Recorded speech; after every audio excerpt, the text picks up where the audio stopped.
Quoi?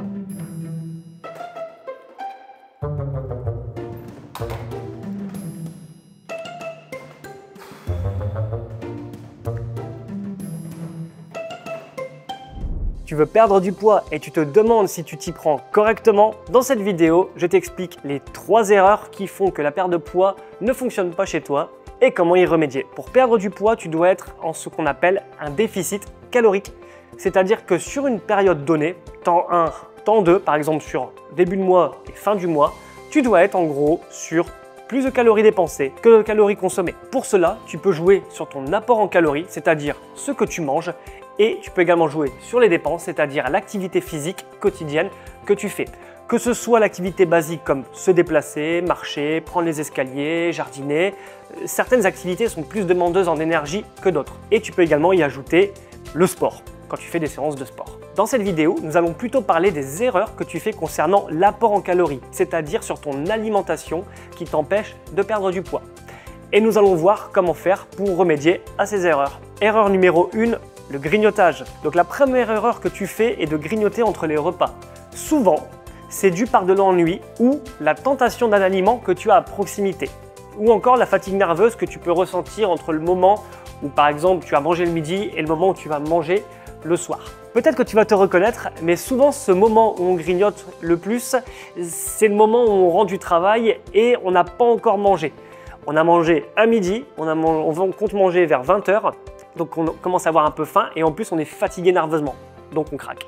Et le problème du grignotage, c'est qu'il va ajouter des calories que tu n'auras pas forcément besoin puisque tu pourras manger ton repas dans pas longtemps. Et en plus, il va s'agir souvent d'aliments qui sont forts en calories. Par exemple, grignoter un morceau de charcuterie, de fromage, des biscuits apéritifs, tout ça, ça va t'amener une bonne dose calorique supplémentaire qui va faire monter ton compteur calorique à la fin de la journée. Et ainsi, tu ne vas pas finir en déficit calorique. Donc comment éviter de grignoter? Eh bien, tu as plusieurs solutions. Solution numéro 1, éviter d'avoir des aliments qui te tentent à proximité, tout simplement. Solution numéro 2, t'autoriser à grignoter, oui, mais une certaine dose prédéfinie. Par exemple, un morceau de 30 g de fromage est une portion suffisante par jour. Et tout dépend aussi de ton besoin en calories. Solution numéro 3, faire un encas au milieu de la journée si par exemple tu as tendance à grignoter en rentrant du travail.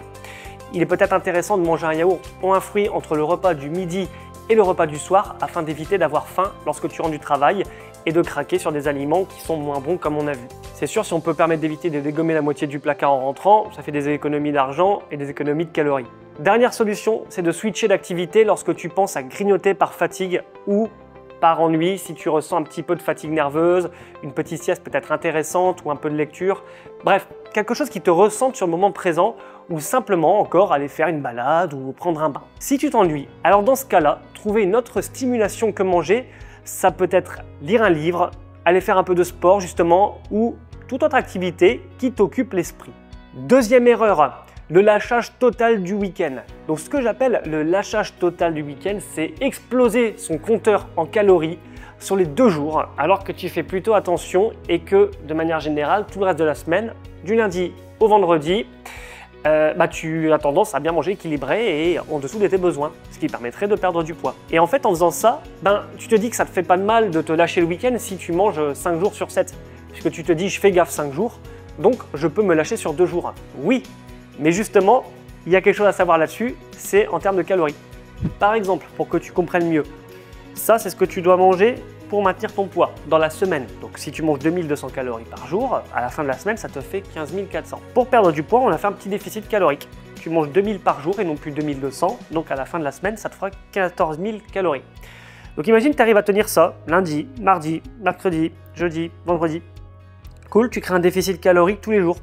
Là, tu perds du poids. Mais le week-end, tu te lâches. Et puis ça va vite quand on se lâche. Tu manges 3500 calories samedi, 3500 calories dimanche. Et quand tu additionnes tout ce que tu as réussi à faire ici en vert, plus les 2 en rouge, ce que tu as mangé le week-end, tu arrives à 17 000 à la fin de la semaine. Donc là, tu n'es même plus sur un maintien du poids. Là, tu es carrément sur un surplus calorique, donc tu prends du poids. Donc profiter, oui, mais avec modération. Modération ne veut pas dire se priver. Tu profites quand même, mais tu profites des bonnes choses dans la bonne quantité. Enfin, troisième erreur, l'équilibrage de ton assiette. En fait, tu as peut-être une assiette déséquilibrée, trop de féculents, trop de matières grasses, un manque de protéines et de légumes. Avoir une assiette déséquilibrée et tenir ça de manière régulière peut te permettre d'empêcher d'atteindre tes objectifs de perte de poids. Par exemple, manger régulièrement une assiette avec trop de féculents par rapport aux protéines ou encore manger peu de légumes, donc c'est-à-dire peu de fibres, vont avoir du mal à te rassasier. Et du coup, tu vas avoir tendance à manger plus et à augmenter ton compteur calorique. Également, cuisiner avec beaucoup de matières grasses sans faire attention, par exemple lors de la cuisson d'une viande dans la poêle ou autre, va également faire monter ton total calorique. Donc, sois attentif à l'équilibrage de tout, sois attentif aux quantités et raisonne de la sorte.